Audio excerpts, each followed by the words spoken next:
Hey, Brian from SnakeBytes here. Do you guys like baby snakes? Well, that's right. It's that time of the year. Baby snakes are hatching, and you're watching SnakeBytes.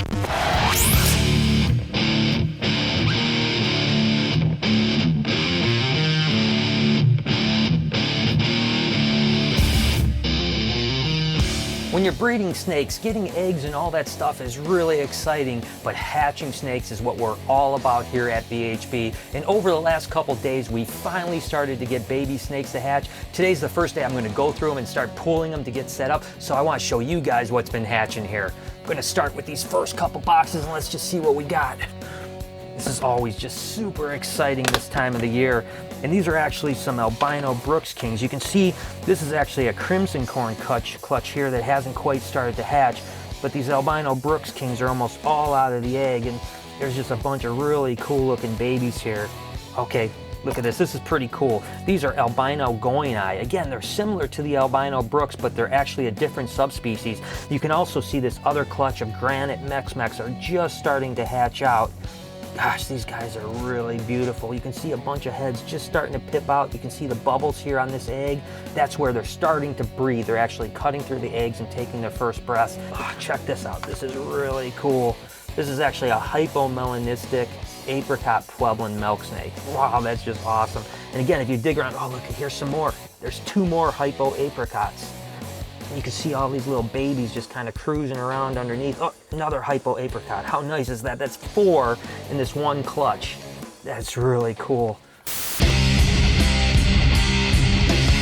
So Brian's been doing all this talk about baby snakes, and it got me thinking about baby names. Now, I have a friend who recently had a daughter, and they named her Breezy, which is a little bit of a weird name and not necessarily something I'd ever name my kid, but whatever floats your boat, it's your kid.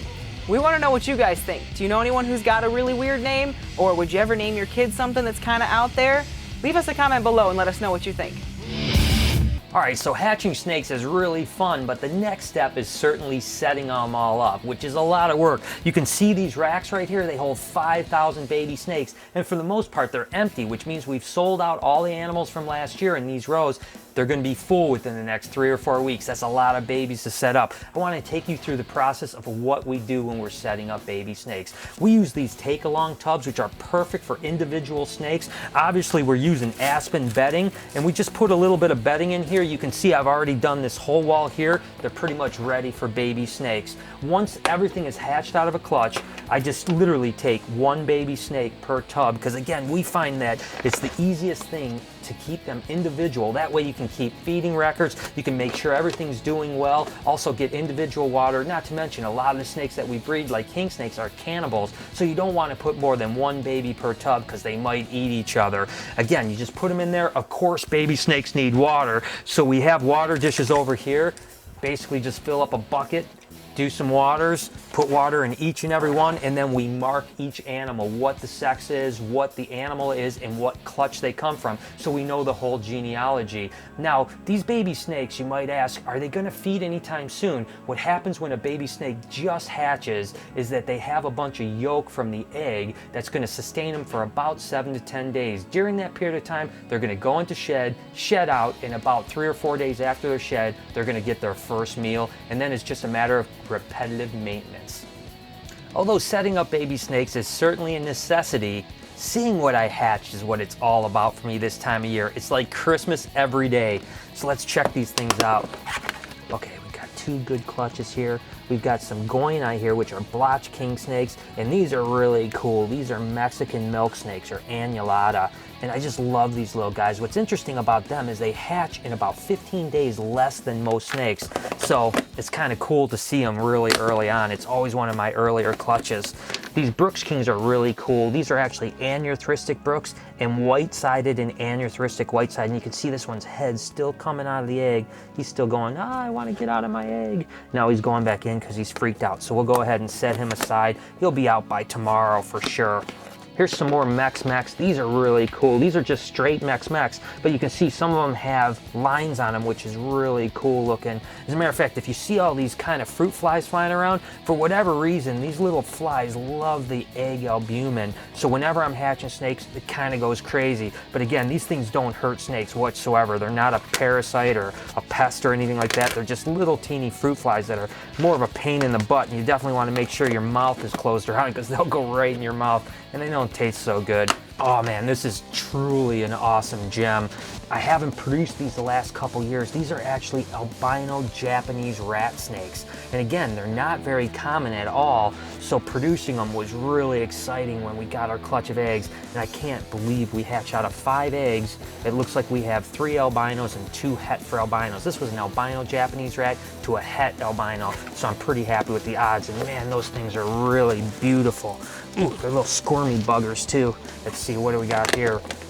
Oh wow, this is a really cool clutch of Brooks King snakes. This is actually a ghost white-sided, bred to a ghost het white-sided Brooks King snake. So these are pretty rare. These are all ghost het for white side, and these are actually ghost white-sided Brooks. Again, we had produced hypos in the past, but this is only the second time we've ever produced ghost white-sided Brooks, and you can see there's a whole bunch of them here. So this was definitely a really big score for us. All right, it looks like we have some more Brooks Kings. And the reason that we have a lot of Brooks Kings is that they're early breeders. So the first maybe 20 or 30 clutches I got, probably half of them were Brooks Kings. And these are just a whole big whack of albino Brooks. All right, one last box to check for the day, and this is actually pretty cool. As much as I like to produce albino stuff, I always think it's really cool when you see albinos and heteros together because the contrast is just so neat. This was actually a het for albino to an albino goini.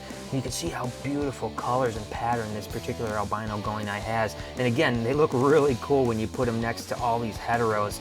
This clutch I kind of got destroyed on my odds. It looks like I only got 3 albinos out of a good 20 babies or so. I should have probably had about half. So it's a little bit disappointing from that standpoint, but still a really cool clutch of eggs. And oh, look, you can see this one's head's just poking out of the egg right now, but it's not quite ready to come out of the egg. So there's still a couple left to hatch here.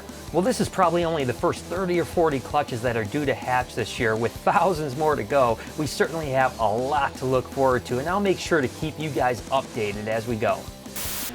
Brian, we got a problem. Wow, what's up? We got way too many baby snakes. How's that a problem? That's what we do. The problem is we don't have food to feed them. Well, buy some more food. We don't have the money to buy the food to feed them. Well, what do you want me to do? Get a second job? Well, I think that's a good start, don't you? Come on, Craigslist. Come on, Craigslist. Come on. Hey, Chewy. Lori wants me to get an extra job for money or something like that. Do you have anything for me? Like wash your car, oil change, anything? $5 for a car wash, $10 if you wear a nut-hugging Speedo. Oh, I can see you're not going to be any help to me. Come on, nut-hugging Speedo, like you're from France, and bigger balls, they hanging out all over. Come on, hen dog. Well, I've been my own boss for 20 years now. Phone interview. Yeah, you know, my last boss, you know, I believe in honesty, so I'm going to just tell you point blank, we didn't get along too well. You know, honestly, he was a dick. Let's get down to brass tacks, though. Is there a discount on French fries? Do I get free French fries? Hello? Hello? Hi, baby snake. I know you're hungry, baby. Daddy's trying, he really is, but it's just tough. I'm sorry, baby. That's why you're gonna go to med school when you get older. This sucks. I know the economy is bad, but how do people find jobs? I mean, I'll do anything. Lori won't even let me in the... Hello? Yeah, this is Brian. Yeah, I would be really interested. When do you need me to get going? Yeah, I can literally be there in an hour. Awesome. All right, thanks a lot. Guys, I got a job. My baby snakes are gonna eat.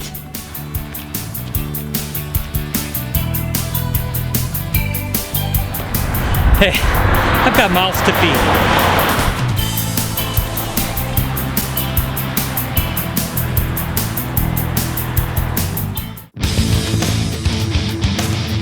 For this week's Comment of the Week, the question was, what are your favorite hybrid animals? And Sal Taylor 2156 said, Ha ha ha! Chewy! Hibernation! Ha ha ha! XDD. And to answer the question, my favorite hybrid is a dog crossed with a turtle. It once happened with my dog and turtle. The turtle had a tail and ears and a long tongue. It died before I could take a pic, so no one believes me. But it happened! LOL. Great show, guys. Hope everyone is doing well. Sal. a dog and a turtle, huh? Well, I guess I am going to have to take your word for it. Well, I hope you guys enjoyed the show and are as excited as I am about the baby snakes that are hatching here. Over on my Facebook page, Ryan Martinez asked to see an Amazon tree boa, and this is a tiger Amazon from Danny Mendez over at Urban Jungles Radio. And speaking of Urban Jungles Radio, make sure to tune in every Friday night at 10 o'clock for a new episode. Until next time, this has been Snake Bites.